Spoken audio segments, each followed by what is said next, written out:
Логистика компаниялардың саны менің ойымша әлде өсе береді. Өздеріңіз білесіздер, кешегі президентіміздің үндеуінде ол кісі осы теміржол саласының бұдан да ары дамитынын айтты. Ол жаққа өте көп инвестиция құйылатынын және қосымша теміржолдар салынып жатқанын туралы айтты.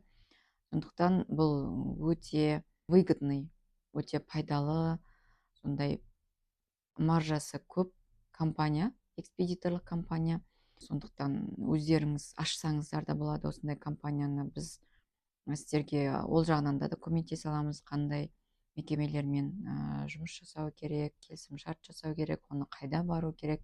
Президентіміздің жолдауынан түсінгеніміз, қазірде қосымша станциялар ашылып жатыр, шекаралар, мысалға Достықтан Мойынтыға дейін баратын, және Алтынкөл станциясынан да ашылып жатыр. Өзбекстанмен бізде шекара станция, ол Сарыағаш, Қазақстан жағы, Өзбекстан жағы келес, соның қасынан да тағы Дарваза станциясы.